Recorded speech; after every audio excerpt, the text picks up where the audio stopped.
हाँ जी सर। तो फाइनली हमारे साथ आभास सैनी सर है, नाम तो सुना ही होगा। सर कैसा लग रहा है सर? बस बढ़िया। आप इतनी लंबी हाइट है एक तो आपकी। कितनी हाइट है आपकी? मेरी 6'2" होगी सर। 6'2"। भाई मैं छोटा नहीं हूँ, लेकिन इनकी हाइट 6'2" है। हाँ सर, छोटे नहीं है। हाँ तो मेरे को ये जानना है ना सर कि बहुत सारे जो एसएससी के बच्चे हैं ना, जी परेशान है थोड़े से। जी। उनको लग रहा है कि सीजीएल का एग्जाम पोस्टपोन भी हो सकता है। तो आपको क्या लग रहा है, एग्जाम पोस्टपोन होगा कि टाइम से होगा? इस पे आप क्या कहना चाहेंगे? पोस्टपोन के चांसेस कम ही लग रहे हैं, क्योंकि ये लोग थोड़े ढीठ किस्म के लोग हैं, ये मान नहीं रहे हैं। और ये आगे के लिए बोलेंगे, अगर मानेंगे भी तो बोलेंगे आगे हम कर देंगे, ये चीज़ ठीक कर देंगे, हम बेहतर कर देंगे। ये सब चीज़ें हो जाता है तो बहुत अच्छी बात है। स्टेनो का होना चाहिए सबसे पहले देखा जाए तो, क्योंकि हम चाहते हैं कि सिर्फ सीजीएल वाली बात नहीं है इस टाइम पे। अब सीजीएल के रिगार्डिंग नहीं चल रहा प्रोटेस्ट या जो भी बातचीत हो रही है, ये चल रहा है हर एक मतलब जितने भी लोग परेशान हैं वो सब चीज़ें इंक्लूडेड हैं। अब स्टेनो वाले बच्चे वेट कर रहे हैं कि कोई ऐसी इन्फॉर्मेशन आ जाए कि भाई पेपर पोस्टपोन हो जाए, क्योंकि ऐसे में कौन पढ़ेगा। तो वो वाली चीज़ थोड़ी सी इस टाइम पे चल रही है, और कुछ नहीं है। मुश्किल चांस है, मेरे हिसाब से मुश्किल चांस है। और मैं चाहूँगा कि आप यही सोच के रहो, क्योंकि अगर मान लो बाई चांस हो जाता है तो प्लस में रहोगे, और अगर पेपर हो गया तो देना तो पड़ेगा ही। अब उस टाइम पे जब आप दे रहे होगे तो जो बच्चों की तैयारी पुरानी चल रही है, तो वो जो पुरानी तैयारी है आप उसको कैसे इनकैश करना चाहते हो, उसके लिए आपको परफॉर्म करना ही पड़ेगा और बाकी लोगों से बेहतर करना है।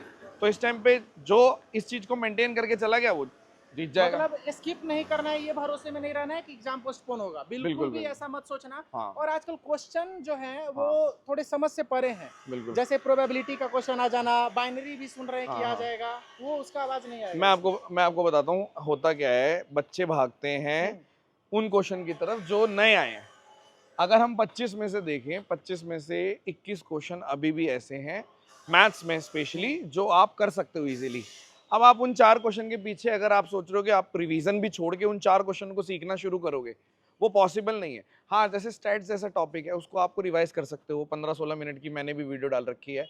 लेकिन आप सोचो कि आप 4 घंटे की वीडियो देख लोगे और वो रिवाइज करके भी चले जाओगे, तो वो नया कंसेप्ट अगर आपको है वो नहीं कर सकते। आप सोचो कि प्रोबेबिलिटी एकदम से हो जाएगी, वो पॉसिबल नहीं है। प्रोबेबिलिटी में एक कंसेप्ट पढ़ के जाना और तुक्के में वही आ जाना, वो अलग चीज़ है। मैं पूरी प्रोबेबिलिटी कर सकता हूँ और मैं कर दूंगा और मैं पूरे 21 क्वेश्चन वो भी कर दूंगा, वो एक ओवर कॉन्फिडेंस हो जाएगा।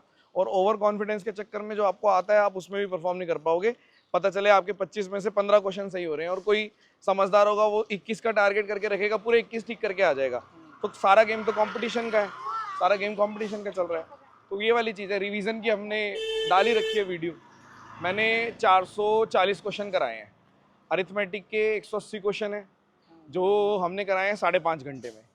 260 क्वेश्चन एडवांस मैथ के हैं, वो हमने कराए हैं 6.5 क्वेश्चन में। यानी 12 घंटे में आप 450 क्वेश्चन कर सकते हो। अब डिवाइड कर लो आप, ठीक है। तो लेकिन रिवीजन है वो, आप सोचो कि उसमें मैं सीख जाऊंगा, वो नहीं हो सकता। पेपर से पहले कभी भी नई चीज़ नहीं पकड़नी, रिवीजन करनी है। यही तो हम ये बोलते हैं कि एकदम नए नए चीजें मत पकड़ लो। हाँ। अभी 10 दिन में पेपर है। और एक ना छवि बनी हुई है एसएससी की अभी तक कि पूरे 25 में से 25 क्वेश्चन करने हैं, 25 में से 25 क्वेश्चन करने हैं। तो वो छवि अब थोड़ी सी चेंज कर लो। आप ये मान के चलिए कि अगर आप इस टाइम पे जिस हिसाब से out of the box question आ रहे हैं, आप 20 क्वेश्चन भी 21 क्वेश्चन करते हो, बेस्ट है।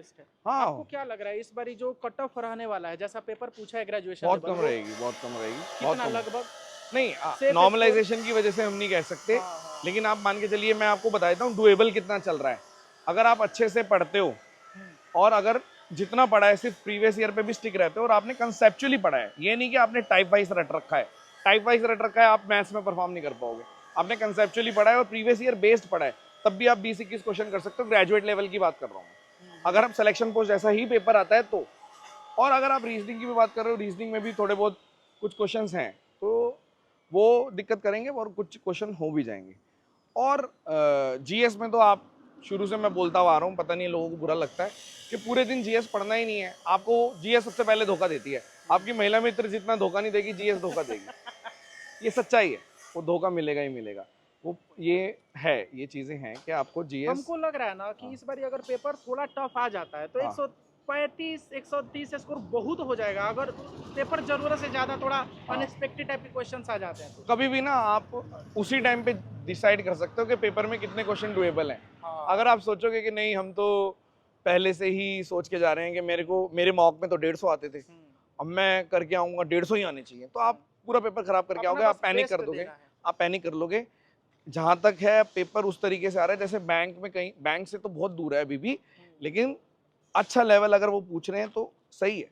बट वही है कि ये सब चीजें जो बच्चे परफॉर्म ही नहीं कर पा रहे, डर जा आप रहा अच्छा नहीं सिस्टम ही नहीं चल रहा, कोई जूम इन जूम आउट हो रहा है, पेन सही नहीं है, ये सब परेशानी की वजह से बच्चे नहीं अभी समझ पा रहे। लेकिन कई बच्चे अभी भी ऐसे हैं जो मेरे को अभी भी निरंतर मैसेज कर रहे हैं कि सर ये नया कंसेप्ट आया करा दो, मॉन्टी हॉल करा दो, ठीक है, बोल रहे हैं स्क्यूनेस पे क्वेश्चन आया वो करा लो।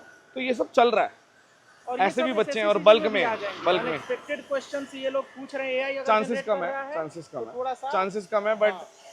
कुछ नहीं कह सकते, आउट ऑफ द बॉक्स। मैंने एक वीडियो भी डाली थी, या अभी देखना मेरे चैनल पे मिलेगी आपको शॉर्ट्स, वो मैडम के साथ कप वाला। नहीं वो तो डाला था, वो तो प्रोबेबिलिटी का था। हाँ। मैंने एक वीडियो डाली थी, उसमें बोला था कि अगर वर्स्ट केस सिनेरियो में धप्पा कैसे दिया जाता है, जो सिलेबस में नहीं है वो पूछ लो, वो धप्पा है, हाँ। वो धप्पा है। तो वो वाला सीन होता है, लेकिन उससे कभी भी आप दूसरे बच्चों से पीछे नहीं होते, सब छोड़ के आ जाओ। और पेपर आप भी छोड़ो, मैं भी छोड़ाऊंगा, वो भी छोड़ाएगा, सब पेपर छोड़ेंगे। अगर नया आएगा, हाँ। कुछ अनएक्सपेक्टेड क्वेश्चन आ जाएंगे तो सबके लिए होंगे। ये नहीं सोचना कि उसको बनाना ही बनाना है, उसके चक्कर में टाइम खराब कर देना। बिल्कुल, तो अभी भी ऐसा नहीं करना है, ठीक है। और फाइनली चलो ठीक है, तैयारी करते रहो मेरे भाई। ठीक है। आपका अभी चल रही आभास है। सर के आपका हाँ आभास सर अभी का आपको फुल सपोर्ट है। क्या हुआ? अभी चीज़ें चल रही हैं। अभी हम अगर सारी चीज़ें सही डायरेक्शन में गई तो हो सकता है कि सारी चीज़ें रुक भी जाएं और फिर आपको टाइम भी मिल जाए। बट हम वर्स्ट केस सिनेरियो लेके चलेंगे हमेशा से।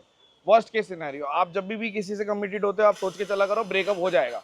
अब आप सोच के चल रहे हो हमारा तो कभी जिंदगी में ब्रेकअप ही नहीं होगा, तो फिर तो आपका मूड खराब होगा ही होगा जब ब्रेकअप होगा।